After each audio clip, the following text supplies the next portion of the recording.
Hola, hola, feliz este día. Bienvenidos sean a estas conversaciones para crecer, especiales por ser el mes de la mujer y particularmente tenemos actividad nombrada Semana de la Mujer, mujeres de poder que se desarrollan en diferentes ámbitos, coaches que también se desenvuelven en diferentes roles del quehacer diario y bueno, muy felices por tener hoy a una persona muy especial con un rol que consideramos fundamental el día de hoy. Vamos a tener a la doctora Michelle López. Bienvenidos sean todos mientras nos vamos conectando todos, dándoles las gracias por estar acá. Voy a invitar a nuestra invitada del día de hoy. Bienvenidas Karen, bienvenidas Conchita.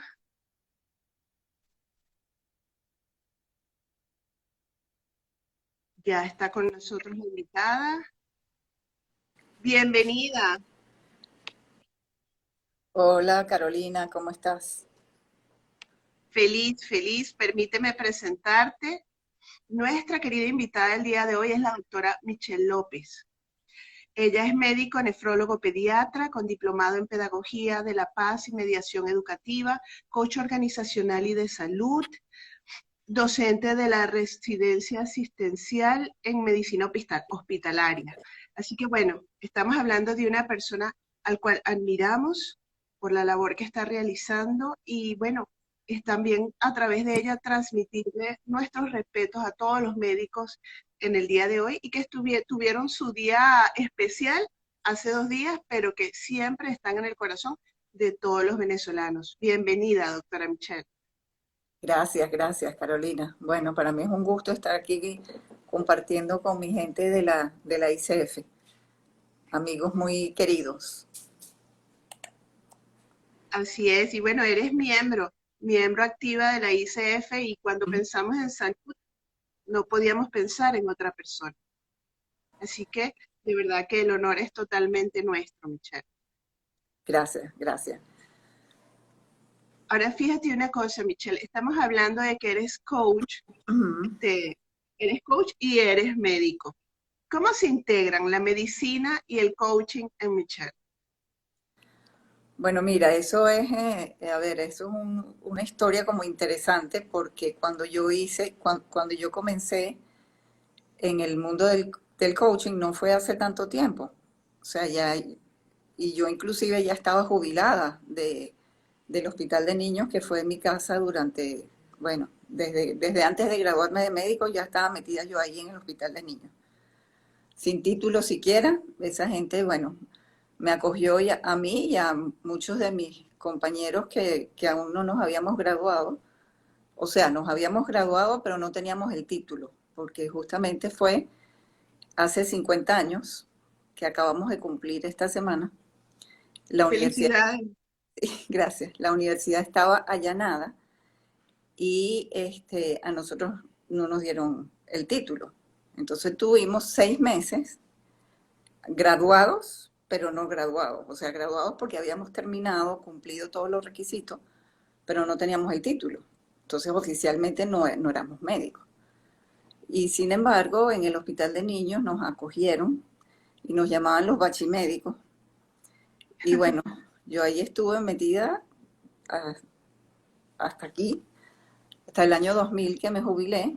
Y fue después de eso, cuando por muchas circunstancias que tuvieron que ver con la situación país que estábamos viviendo, yo comencé a incursionar en otras áreas,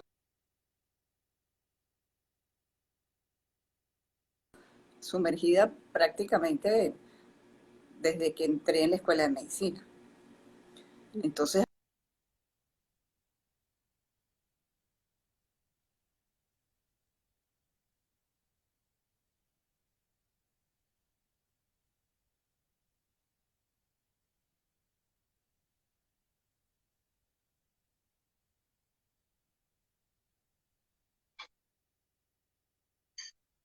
fue Matilde Leal, hice mi diplomado de coaching, eso fue en el 2014, y bueno, desde ahí quedé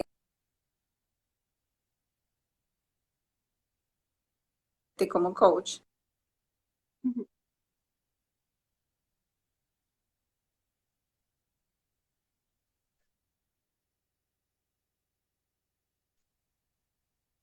Diría utilizando las herramientas, sino viviendo esas herramientas que nos da el coaching. Entonces, confieso,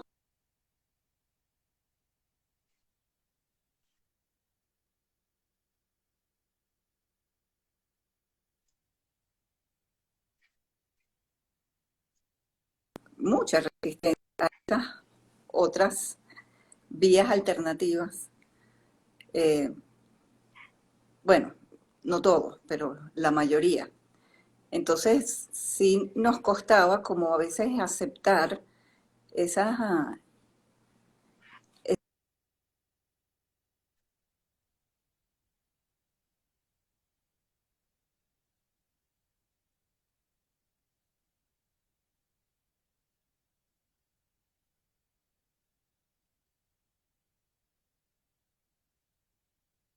en esos módulos de coaching ontológico. Y bueno, y poco a poco comencé a integrar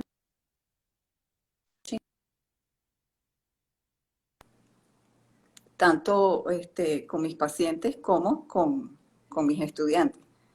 ¿Ustedes me están oyendo bien? Bueno, yo te escucho un poquito fragmentado, pero no sé si es mi internet.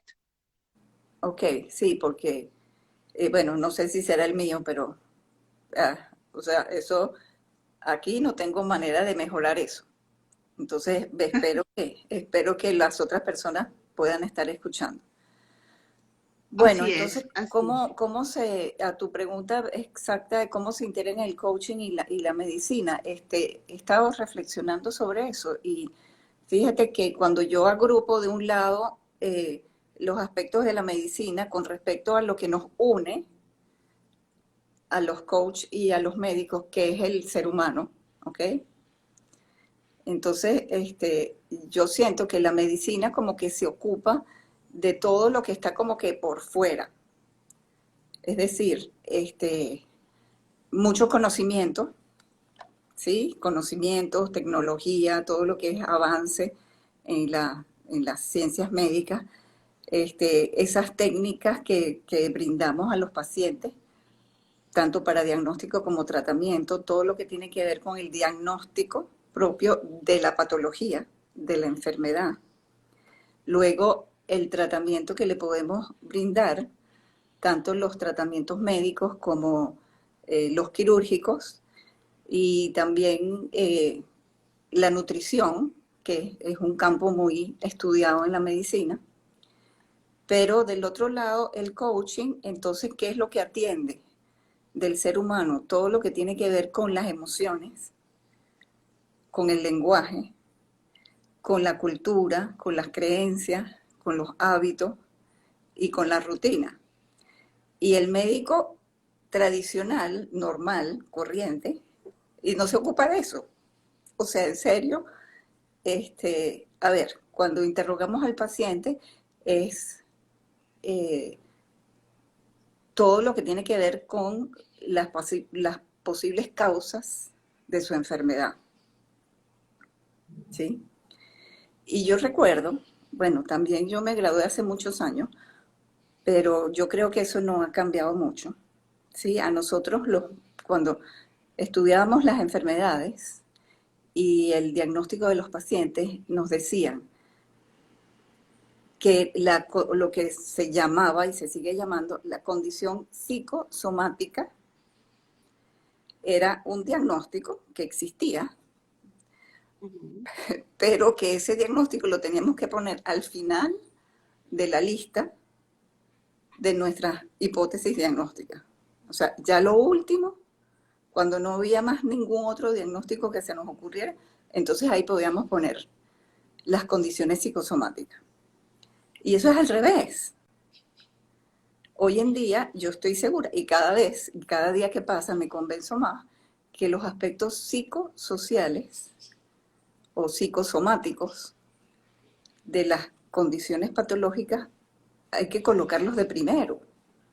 Mm, porque siempre intervienen de alguna manera, en algún momento de la generación, o sea, la génesis de la patología del enfermo, están las condiciones psicosomáticas, sobre todo en todo lo que son las enfermedades crónicas y que son las más frecuentes, que es, por ejemplo, la hipertensión arterial, la obesidad, la diabetes. Y yo como además soy nefrólogo y pediatra, yo sé que la enfermedad renal crónica que lleva a la diálisis y al trasplante, que es la pesadilla ujú. para mucha gente, para el enfermo, para la familia y para el médico. La enfermedad renal crónica, sus principales causas en todo el mundo son la hipertensión arterial y la diabetes.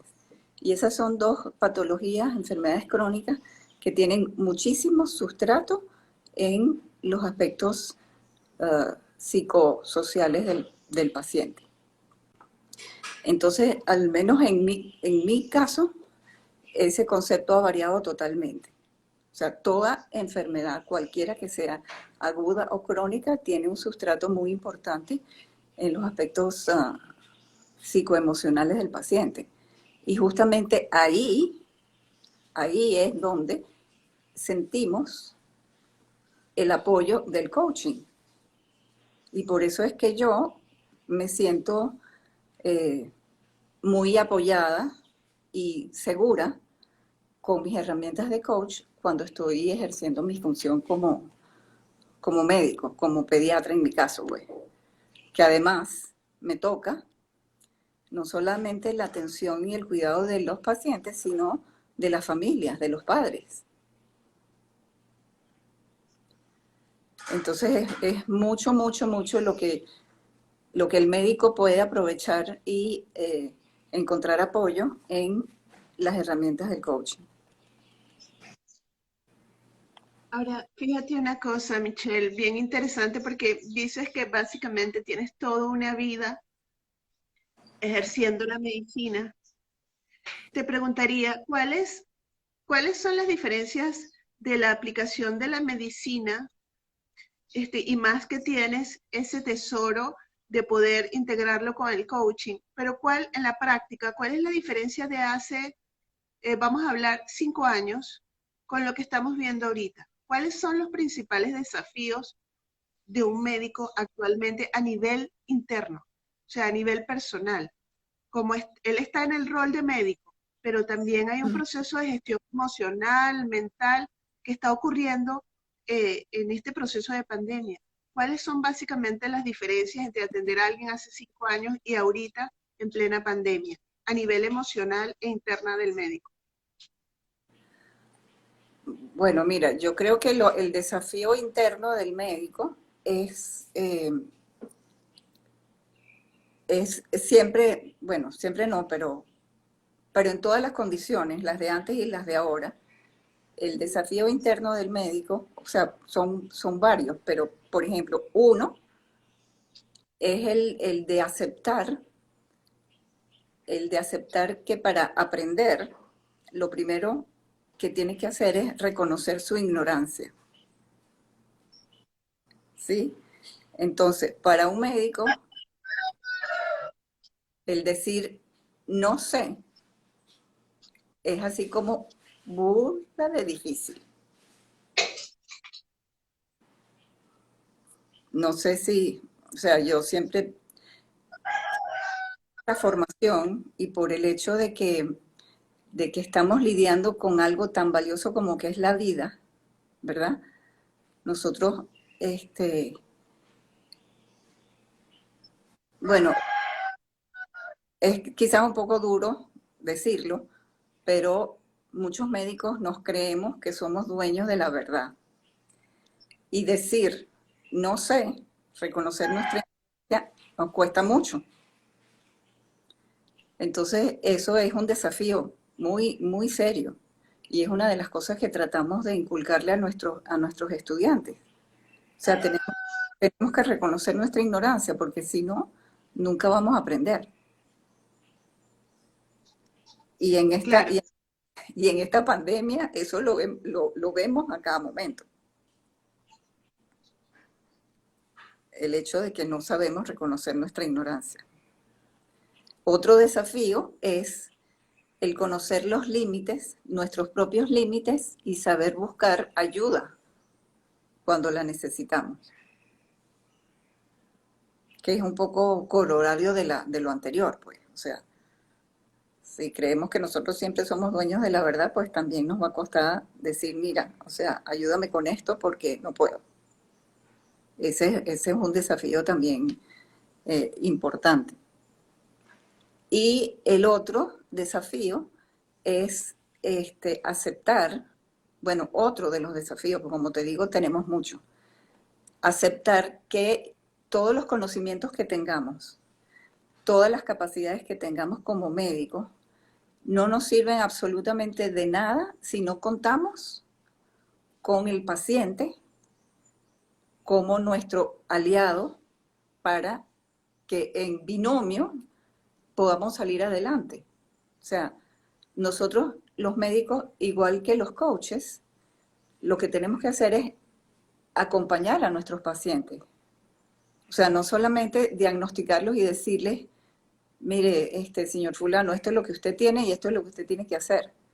Si no contamos con ellos, no sirve de nada. Todo lo que yo pueda saber, todo lo que yo pueda estudiar, yo puedo ser una enciclopedia andante, pero si no cuento con mi paciente, no lo voy a poder ayudar, que es lo que en esencia quisiera el médico siempre poder hacer, igual que los coaches.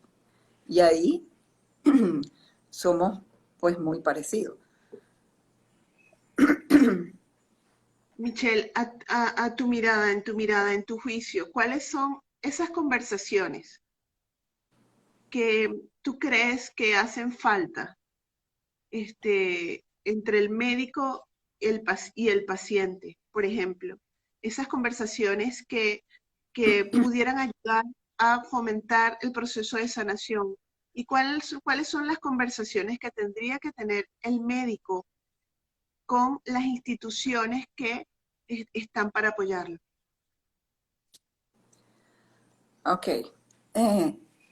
Una de las conversaciones que pienso que debe ocurrir es en esas áreas, o sea, todas las instituciones que tienen poder, injerencia en la formación del personal de salud, no solamente del médico, sino de el personal de enfermería, los técnicos, o sea, incorporar o sea, estrategias que permitan que la certificación de esas personas sea adecuada.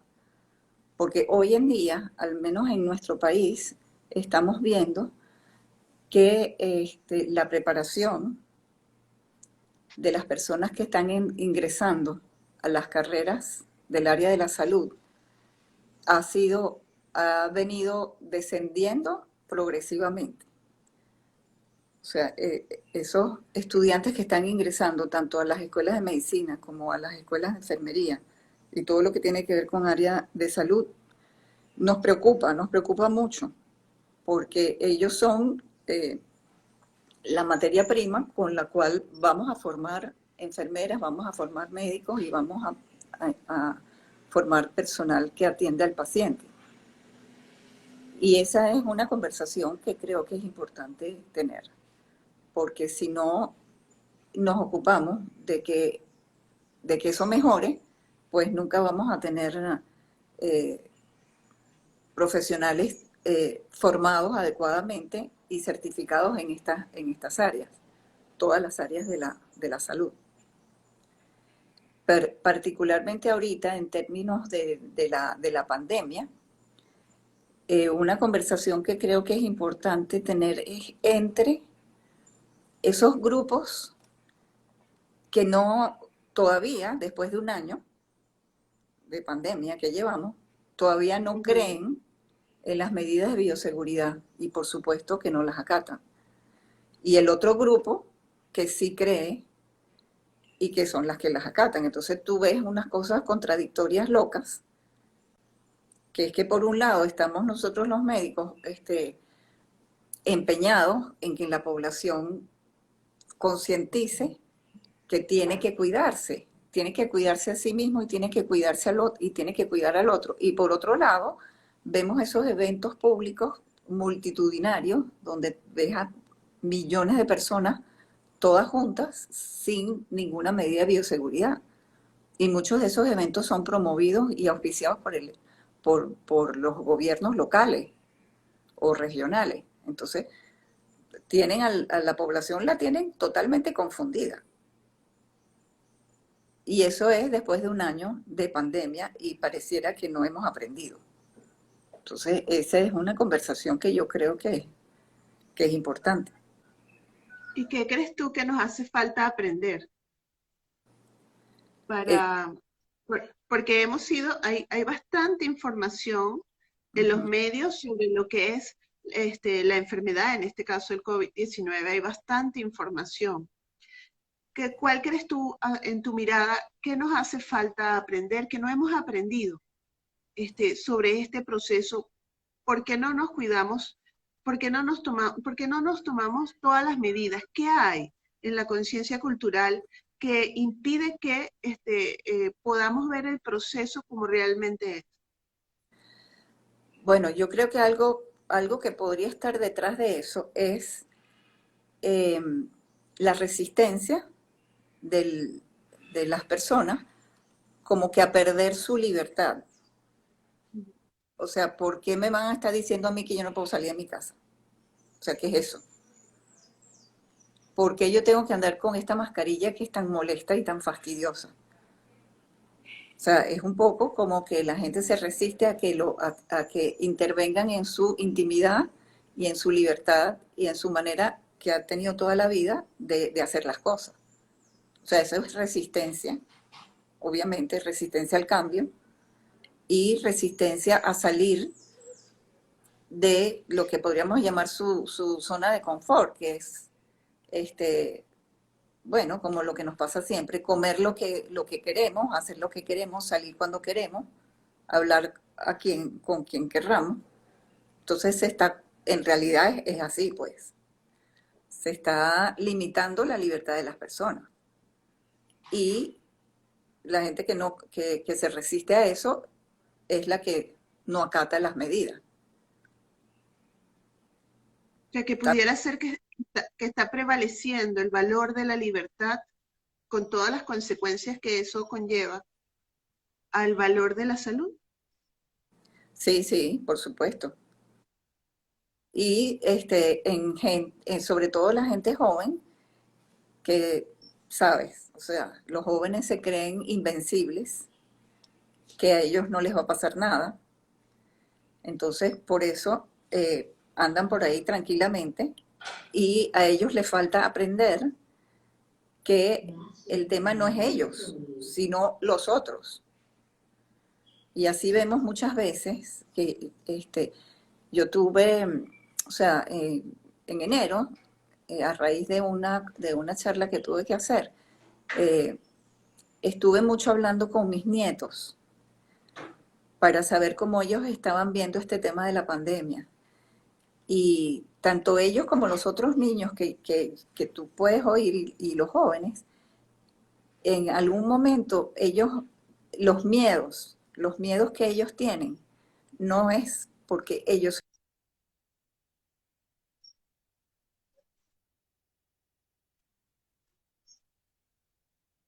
Dejé de escucharte, no sé si... Ah, ok, ya te Ahora, escucho. ahora sí, sí, sus abuelos Ajá. y muchas veces sus maestros, porque cuando se enferman sus maestros, entonces, claro, en los últimos meses, porque sabemos que al principio estaban las escuelas totalmente cerradas, pero durante este año que se han comenzado a abrir, ellos dicen que si se enferman sus maestros, entonces a ellos los van a volver a dejar en casa. Sí, entonces, Ok. claro, los jóvenes piensan que a ellos no les va a pasar nada y por lo tanto, entonces las medidas de bioseguridad no las toman en cuenta como deberían. Ok. Fíjate que tú nos hablabas al principio, Michelle, nos hablabas de cómo las emociones, cómo estabas, eh, tenías la certeza de que las emociones repercutían realmente sobre lo que era el proceso de salud. Y bueno, eso ya actualmente confirmado por la Organización Mundial de la Salud, que muchas de las enfermedades están asociadas a ciertas emociones. Ahora, y también nos hablabas de los beneficios del coaching en tus buenas prácticas de la medicina. Si tú pudieras hacerle una propuesta hoy como médico a la comunidad de coaching de Venezuela, Ujú. ¿cuál sería esa propuesta? Si pudieras llevarnos una propuesta basándote en todo lo que has vivido como médico hoy, ¿cuál sería esa propuesta? Mira, esa es una propuesta que desde el primer día, creo yo, que ingresé al mundo del coaching, dije, tenemos que incorporar las herramientas del coaching al currículum de las escuelas de medicina y de los posgrados, a todo nivel. O sea, eso es algo que es demasiado importante, porque aún hoy en día, quizás recientemente se ha empezado a tener conciencia de la importancia de eso, pero a los médicos nunca nos enseñaron estas cosas. O sea, eso de indagar en el paciente, aparte de qué fue lo que sintió, cómo lo sintió, cuánto le duró, de qué tamaño es el dolor, o sea, las cosas físicas, no nos enseñaron a la importancia que tiene todo lo demás en la producción, en la generación de la patología y en la curación, en las dos cosas, ¿sí? Entonces, Mm. a ver, yo recuerdo que entre las muchas cosas que yo hice, inclusive antes del coaching, fue un curso que lo hice como 3 veces, por cierto, con la gente del Instituto MED, de la cátedra de Elaine de Beauport, en la Universidad Central, ¿sabes? ¿Sí? Nunca hiciste ese curso de diálogo, negociación y acuerdo. No. Bueno, eso fue un antes y un después, también en la vida mía, en la vida de mi marido y de los hijos, o sea, porque todos nos metimos por ahí. Eso fue un taller que duraba 2 días, pero no te imaginas el cambio. Y ellos era una cátedra de la universidad, y ellos decían que ellos tenían un grupo de estudiantes creo que era de medicina interna o de cardiología, en los que utilizaban, o sea, les daban este curso, pero era una cosa muy puntual. Y yo les decía, es que eso se lo tienen que dar a los estudiantes el primer día que entran a la escuela de medicina, que a lo mejor inclusive les podría servir como filtro para darse cuenta si en realidad lo que quieren estudiar es medicina. Porque es muy triste darse cuenta de que no podemos o no es algo para nosotros cuando vamos por segundo, tercer, cuarto año. Es más, en la escuela Vargas, que fue donde yo estudié, los primeros 3 años eran de ciencias básicas. Bueno, igual en la escuela Racetti. Y solo hasta cuarto año era que comenzábamos a tener contacto con los pacientes. Mm. Entonces, ajá, y esos 3 años, ¿sabes? O sea, yo les decía, esto se lo tiene que dar al estudiante el primer día, porque son herramientas muy valiosas. Entonces, Entonces, estamos hablando, disculpa, que la medicina no se ha actualizado en cuanto a las cátedras. Entiendo exactamente. que eso, En cuanto a ese, y específicamente en cuanto a esas áreas, que son las áreas de las habilidades. ¿Cuáles son esas habilidades que necesita el médico? Las habilidades de comunicación. Esas son las principales que nosotros, como la comunidad de coaching, podemos aportar. Aparte de lo que es el pensamiento crítico que necesita el médico, eso es otra cosa, que aporta las herramientas del coaching.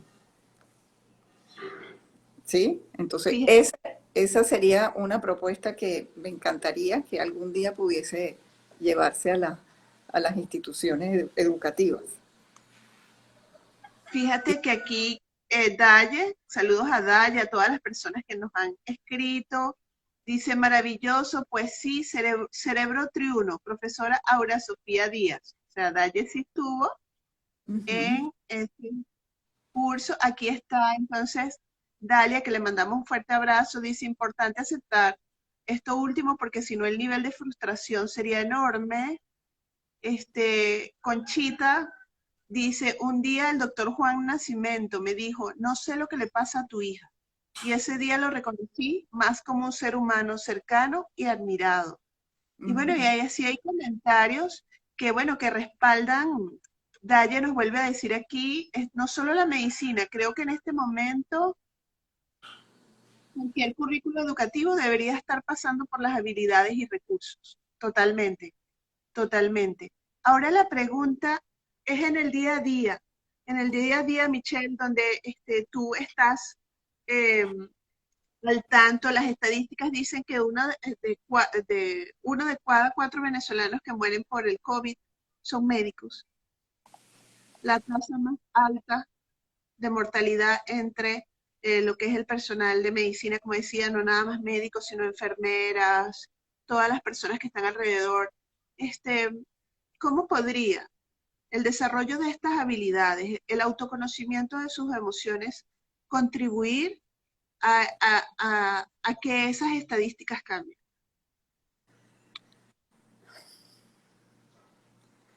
Mira, eso es una pregunta muy complicada, porque los médicos, eh,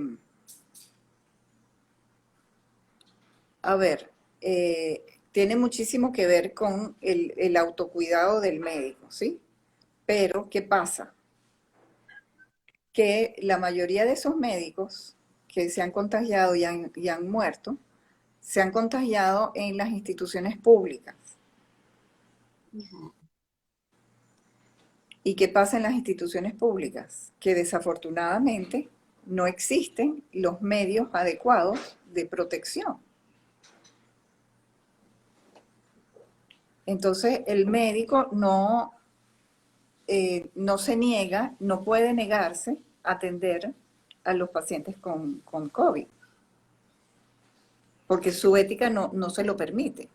Entonces se expone y se arriesga más allá de lo prudente porque su ética no le permite rechazar esa obligación, rehusarse, y tiene que enfrentarse a eso con las medidas de bioseguridad que son insuficientes.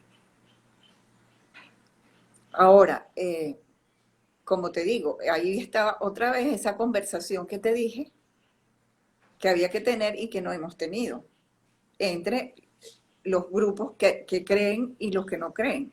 Ahora, ¿cómo hacemos con el Estado y las instituciones públicas que supuestamente creen en las medidas de bioseguridad, pero no se las suministran a su personal de salud?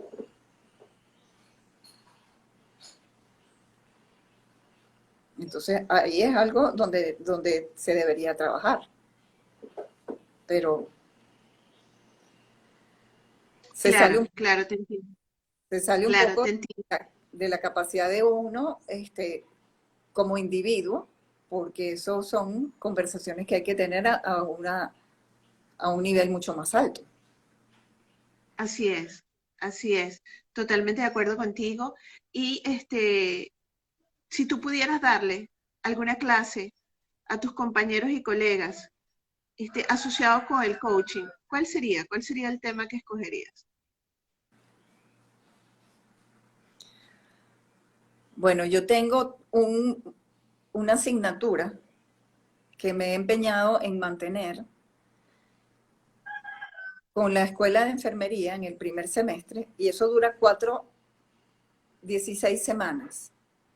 Ujú. Entonces, te puedo resumir en cuatro los módulos que yo les doy.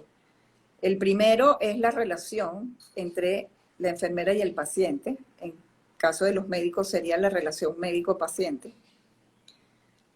El segundo módulo es las competencias conversacionales.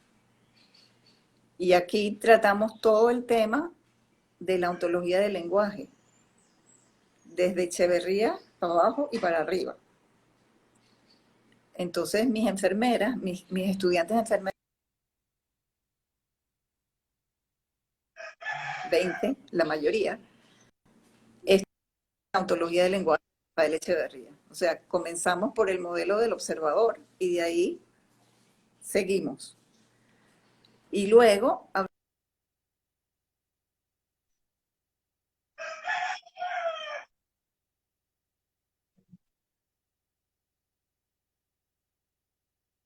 No, no te escucho, Michelle. ¿Ustedes escuchan a la doctora? ahora sí, ¿sí? Te escucho algo fragmentado. ¿Tú me escuchas? Sí, ahorita te escucho, pero sí se está entrecortando la comunicación. Ok, ¿Hasta ok. dónde, Entonces, hasta dónde pero me sí oíste? logré escuchar que, ¿aló? Sí logré escuchar la propuesta y me pareció bien interesante y lo que es la teoría del cerebro triuno, que estás dando y es maravilloso. Fíjate una cosa, Michelle, yo el año pasado me enfermé 3 veces de bronquitis, 3 veces de bronquitis. Y a la Ajá, última ahora sí vez, no, ¿me ahorita no te estoy escuchas? escuchando. Y ahora, ¿me Ajá, escuchas? ahora sí. Te comentaba que el año pasado, ajá, que el año pasado, aló, ¿me escuchas?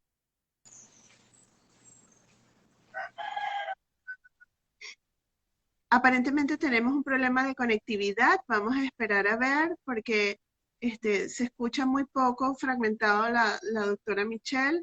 Michelle, cuando me escuches, por favor, avísame. Sí, ahorita te estoy escuchando perfecto. Ok, te decía Michelle que el año pasado yo me enfermé 3 veces de bronquitis y Ajá, la última vez fui donde un doctor maravilloso, estupendo, con 53 años de práctica, y él, un neumonólogo, y él lo que me dijo fue, deje de ver noticias. Hay miedos reales y miedos no reales, me dijo él. O sea, y te puedo decir que eso fue en septiembre, y bueno, de septiembre para acá, gracias a Dios, todo ha fluido, obviamente con mis medicinas, pero ese consejo que este maravilloso doctor se permitió darme, me sirvió de mucho.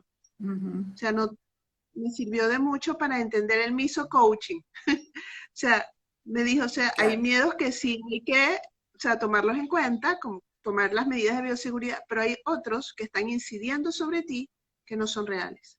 Ujú. Qué bueno. Entonces, por eso te digo que sé que el aspecto, en lo que hablabas tú ahorita del observador, es muy Ujú, importante. La claro. atención, Sí, sí, la exacto. atención. ¿Dónde pones tu atención? Ujú, Así es. Aquí están pidiendo, por favor, que repitas la oferta, la charla o el trabajo que tú haces con las enfermeras, que no se ajá, escuchó muy bien. ok. Con ellas yo tengo 4 módulos y cada módulo dura 4 semanas. El primero es sobre la relación enfermero-paciente. El segundo es sobre las competencias conversacionales. Y aquí es donde te estaba diciendo que utilizamos todas las herramientas de la ontología del lenguaje. Y yo las pongo a ellas a leer el libro de Rafael Echeverría de la ontología del lenguaje. Claro, no todo el libro.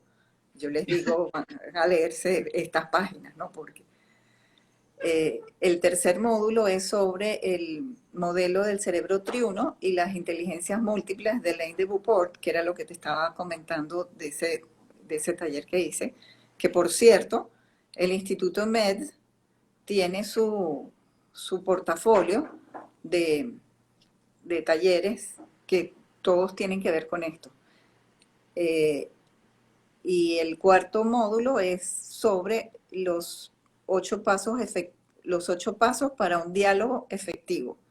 Y ahí es donde o sea, hacemos las dinámicas y es un trabajo bien, bien bonito y bien interesante que los estudiantes disfrutan muchísimo.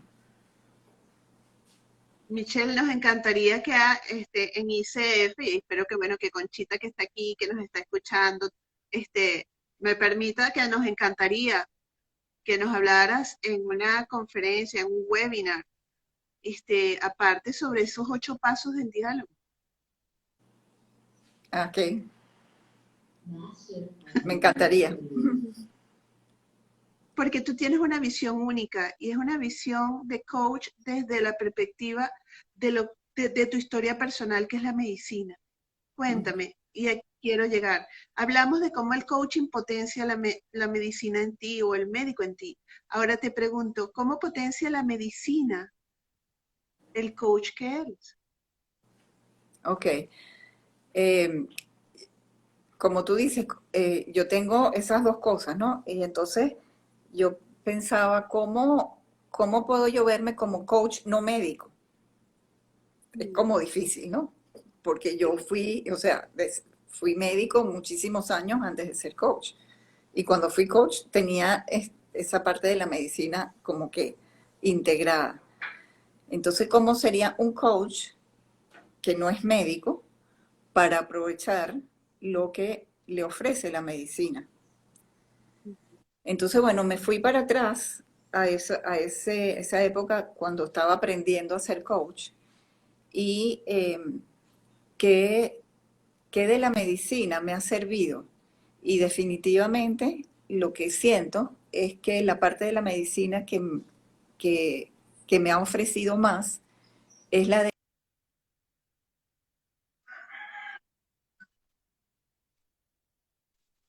dieron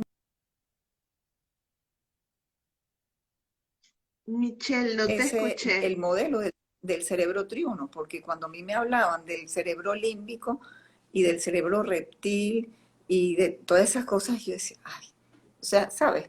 Me costaba mucho aceptar eso como médico, porque yo decía, ¿dónde está eso? Como nosotros los médicos tenemos que tener, o sea, evidencias, ¿dónde está? O sea, y las neurociencias con el avance que han tenido. Sí, a la doctora Michelle se le está yendo constantemente la señal. Vamos a esperar que regrese. Michelle, por favor, cuando me estés escuchando.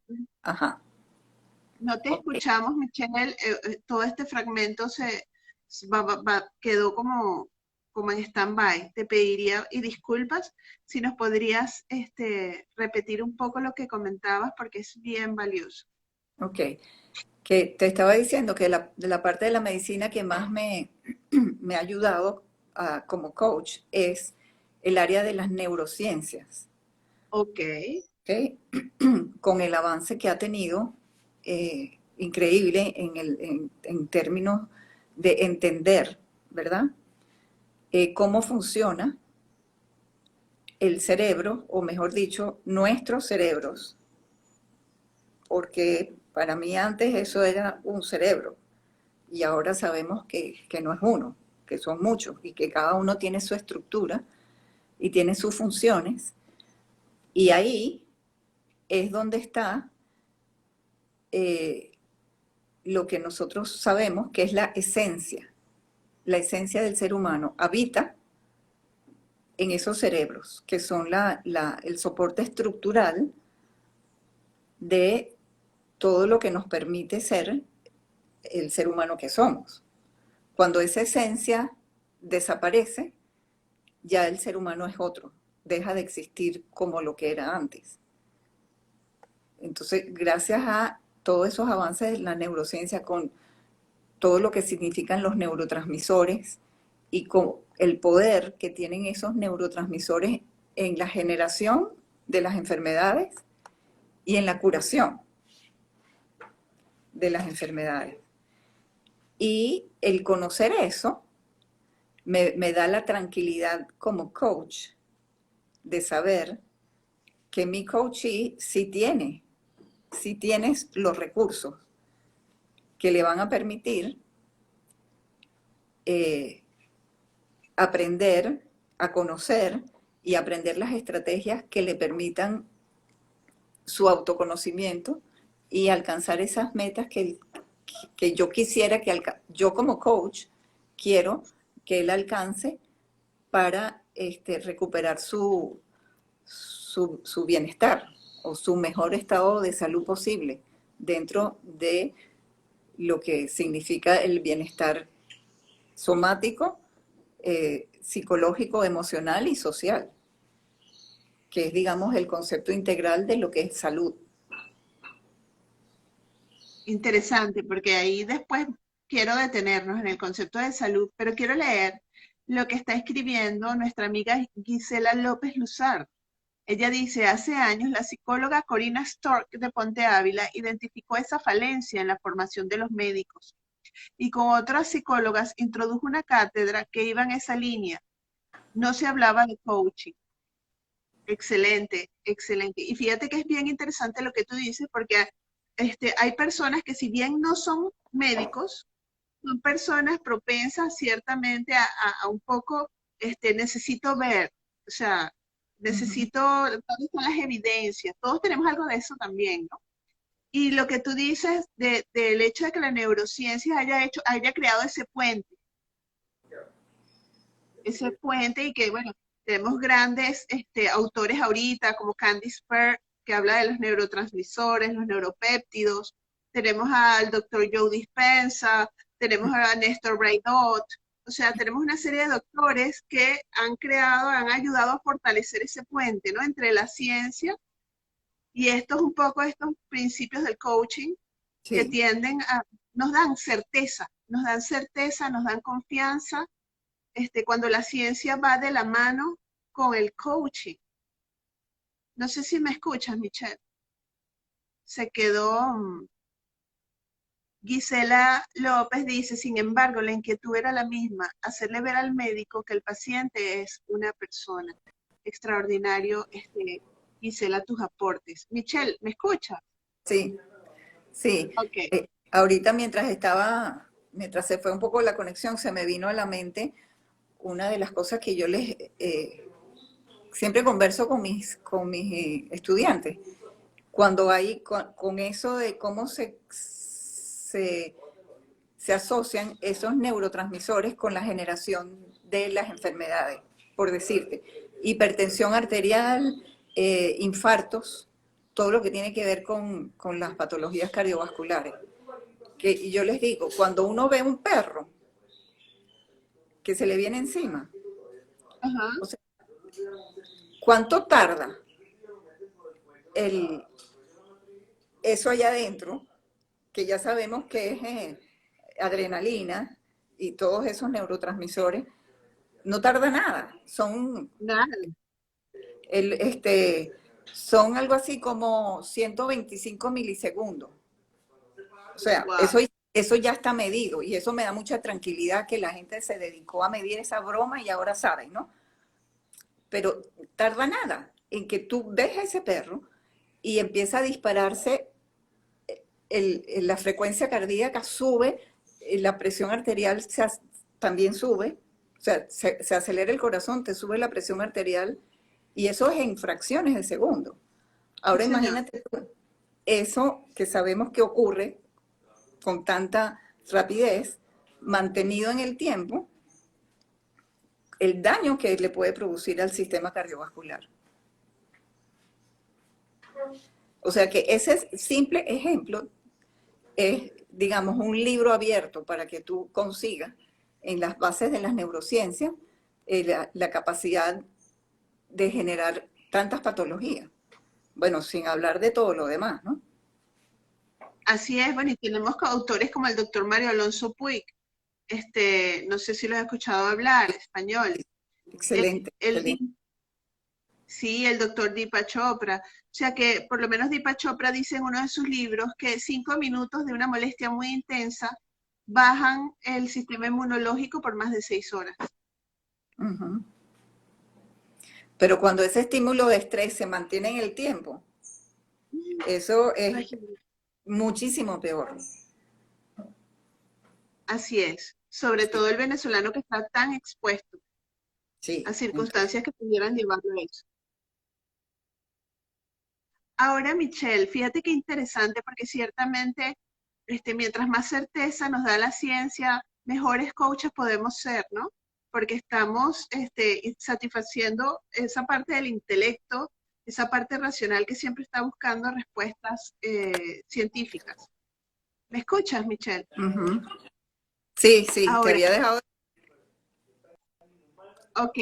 Ahora, basándonos en eso y algo que tocaste ahorita súper interesante.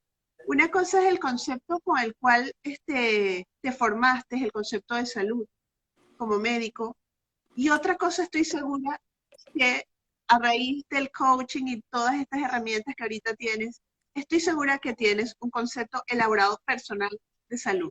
¿Cuál sería? Mira, para mí el concepto de salud es algo muy integral. O sea, tiene que ver con un estado, o sea, que no es solamente no estar enfermo, Ujú. no es solamente la ausencia de enfermedad, sino un estado de bienestar. Y eso tiene toda una, o sea, eso tiene toda una graduación. ¿Ok? Entonces, digamos, no es solamente la ausencia de enfermedad, sino que es el estado de bienestar del cuerpo, de la mente y de la vida social del individuo, de la, Así es. el- del estado mental, emocional y social, no solamente del bienestar somático, o sea, del cuerpo. Así es. O sea que se ha expandido tu concepto de salud. Claro, sí, sí. Ahora ya para cerrar, Michelle, porque bueno, ya se ha pasado casi que la hora tan rápido, de verdad que ha sido súper amena. Te preguntaría, este, básicamente, si hoy el ser médico se tradujera en un regalo físico, ¿cuál sería? Eh, Se tradujera en un regalo. Sí, se manifestara colapsado en algo físico, ¿qué sería? Eh, ¿Qué sería? Eh, para mí sería un, a ver, un corazón de rubí o un rubí en forma de corazón. Qué lindo, qué lindo, corazón de rubí. Ahora, ¿aló, me escuchas? Sí, sí, te escucho. Ok, porque dejaste de ver, ¿no? Lo que veo en la pantalla es tú.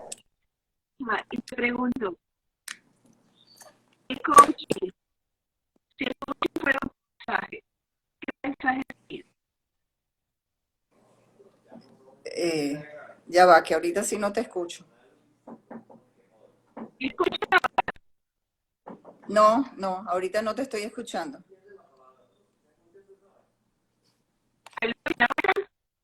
No,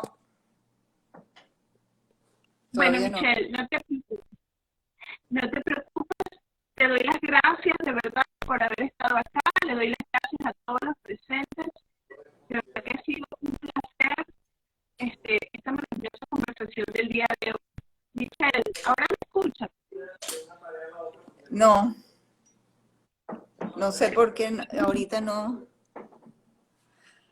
Ay, No te preocupes, Michelle.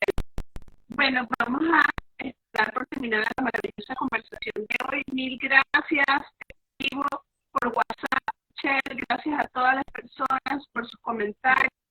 No se pierdan mañana la conversación para crecer con Carolina García y Conchita hablando de coaching y política. Gracias a todos. Gracias, Isela, por tu comentario. Importantes temas. La idea es aprender. Gracias.